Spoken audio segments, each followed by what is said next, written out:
Hey guys, thanks for checking my channel again. Today we are going to discuss about security in Apache Kafka.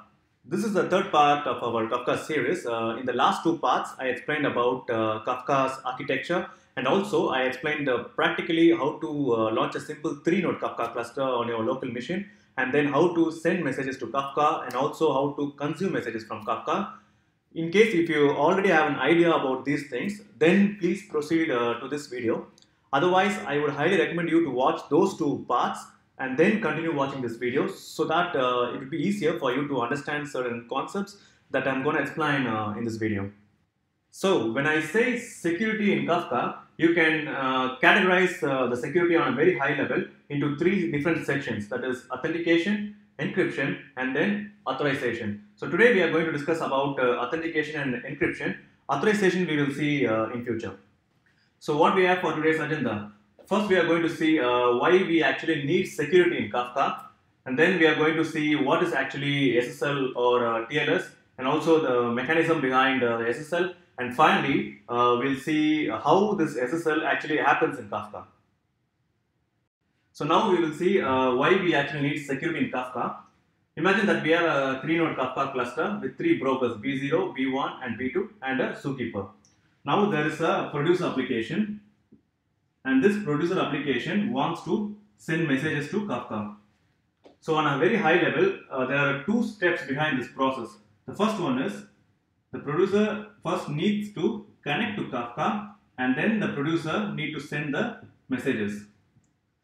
So if you just have a look into this, what is happening here is if there is any application that wants to send messages to Kafka, the application can simply connect and then send messages, right? So basically the application is not providing or not authenticating itself. For example, it's not providing anything like a username or password and then connecting to Kafka. It's just connecting the Kafka and then sending the messages. So the first major issue behind this whole setup is there is no encryption. There is no authentication.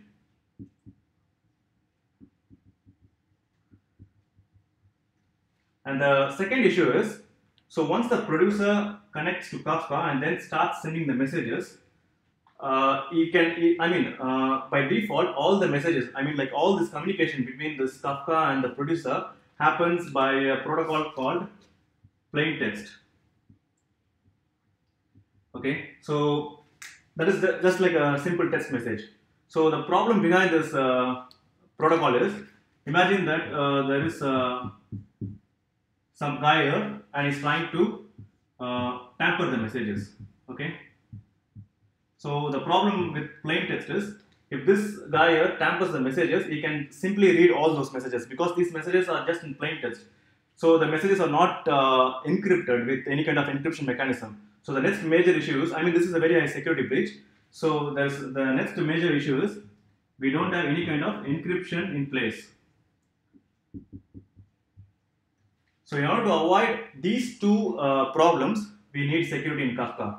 So for this purpose, we are going to implement a concept called, security concept called SSL. So using SSL, we can overcome these two problems. So this SSL can be applied not only between a producer and a Kafka cluster, but also between a consumer and a Kafka cluster, and also between a broker, between two brokers, and also between a broker and a zookeeper, and also between a zookeeper and any client that is connecting to zookeeper.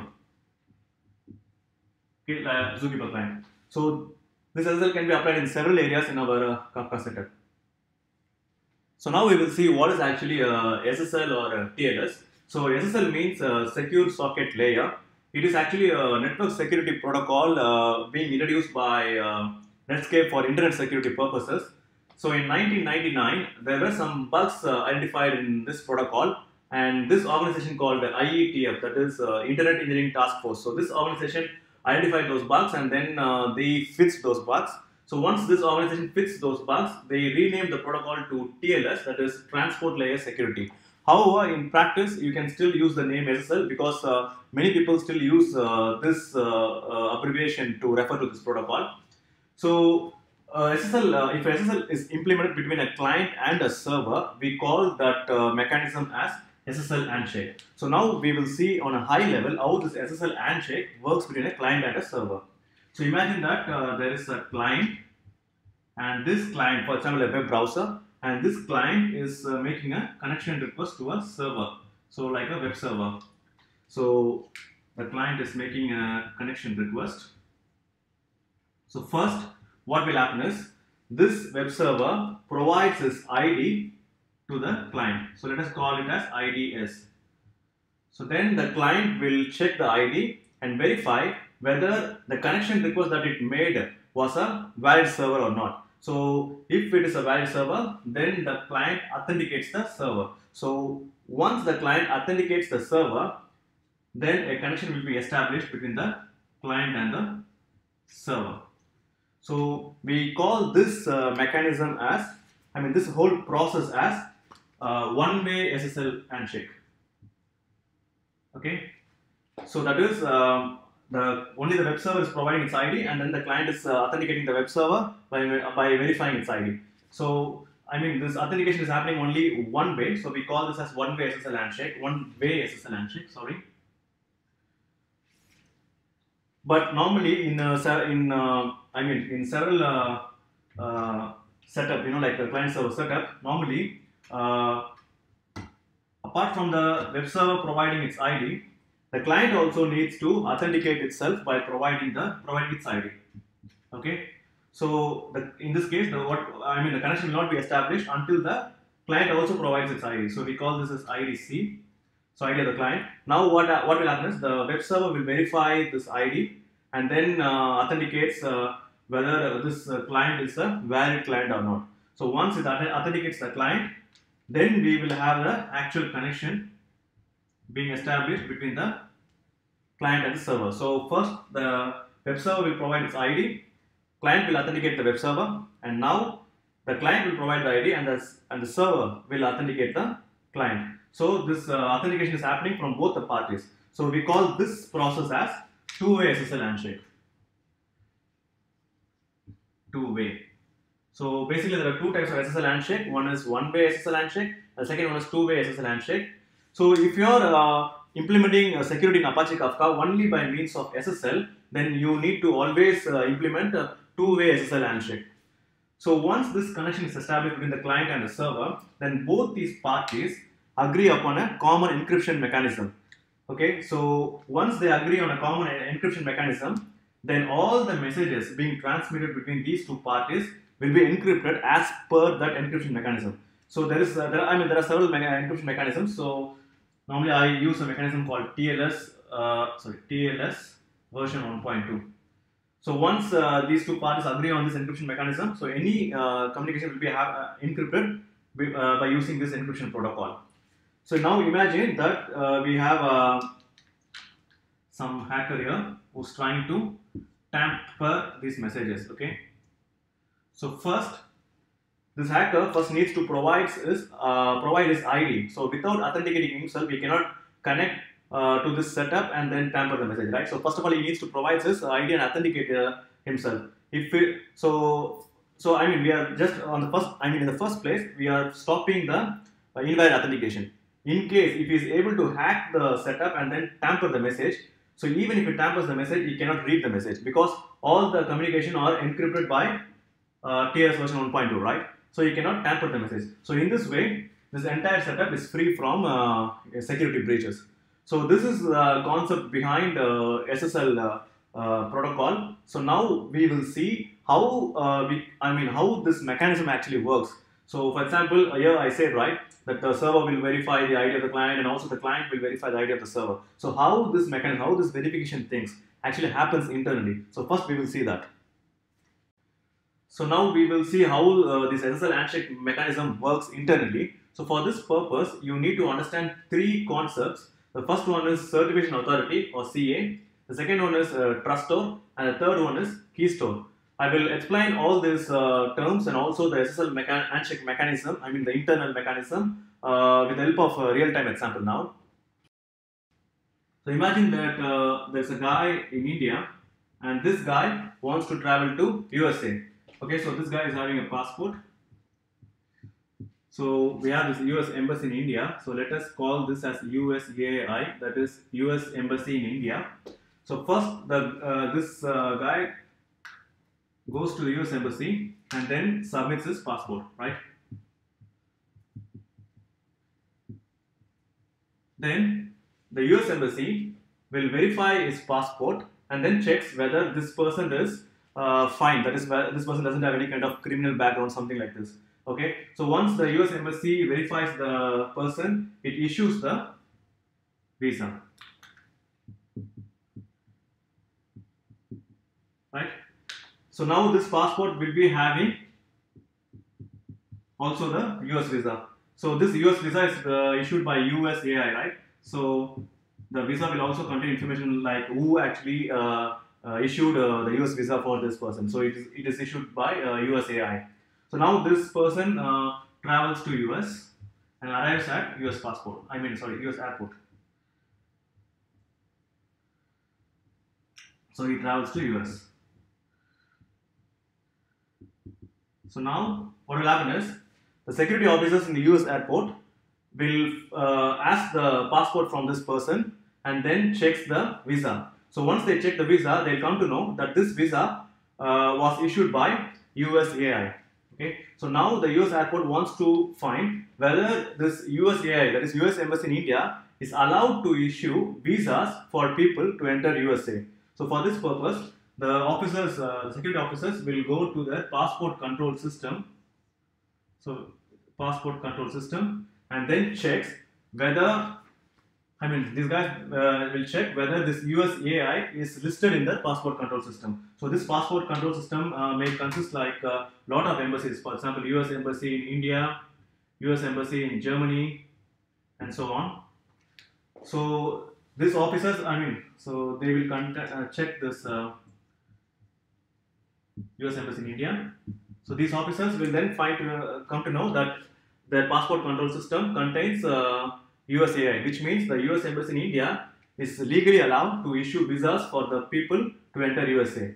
So then the whole verification process gets successful. So finally, the security officers will allow this guy to enter US. Okay, so this is how the whole process happens when someone wants to travel from one country to another. Okay, so in this whole example, this client, okay, so imagine that in SSL handshake mechanism, the server is trying to authenticate the client. Okay, so if this is the case, in this example, we can consider this person as the client. Okay, and this US as the server, and this US Embassy in India as the certification authority, that is CA. And this passport along with the stamped visa is the key store of the client. And finally, this passport control system is the trustor. Okay. So what is actually a certification authority? So whenever a client is making a connection request to the server, there is an entity that actually verifies the client's request and then certifies whether this client is valid or not. So this entity is actually the certification authority. So in our example, this person actually submits the visa to this US Embassy, and then US Embassy checks whether the person is a legal person or not, and then issues the visa, that is certifies his passport with this visa. So in our example, US Embassy is the certification authority. And then what is actually a key store? So key store is actually a personal identification component of the client. So and this component consists of two parts. So the first part is actually the ID of the client, and the second part is the certificate that is being signed by a valid CA. So in our example, this key store consists of a passport, which is the ID of the client, and then the visa, which is the certificate issued by the certification authority. And when the client makes the request to the server first checks the key store of the client. So it checks the key store of the client and then checks the ID of the client, and then it checks the certificate of the client. So then it checks who actually signed this certificate. So the server comes to know that the CA signed this certificate.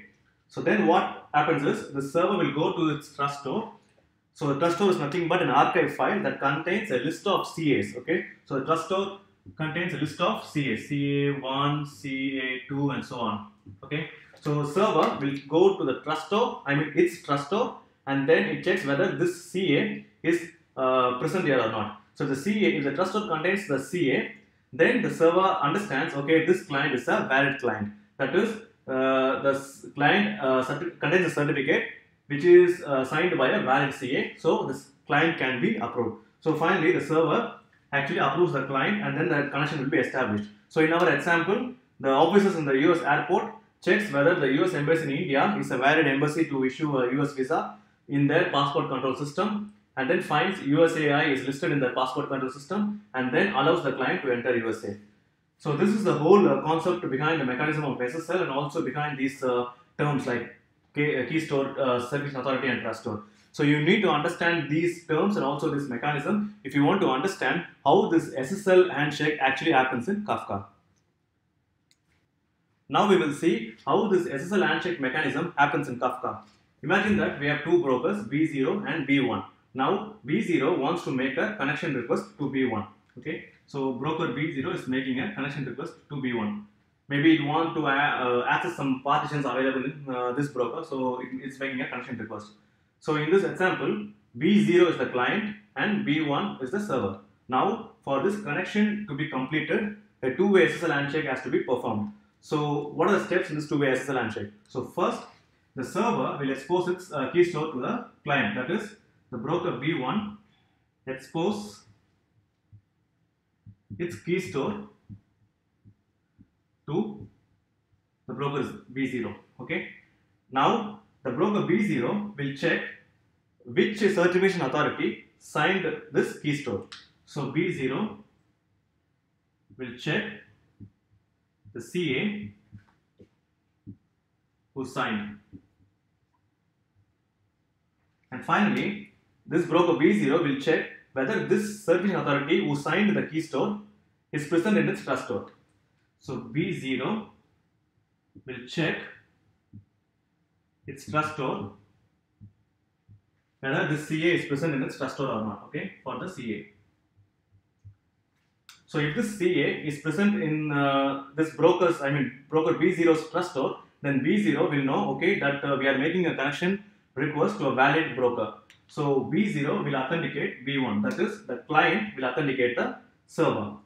But this is just the one part of SSL. We have to implement two-way SSL handshake. So we finished the one-way SSL handshake. Now for the second part of the SSL handshake, the server has to authenticate the client. So first SSL handshake, client authenticated the server. Now the server has to authenticate the client. So for this purpose, this whole process will happen in the reverse way. So in the first step,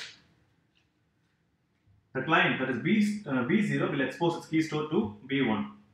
So client will expose the key store to server, and then the server, that is B1, will check the CA who signed it. Okay.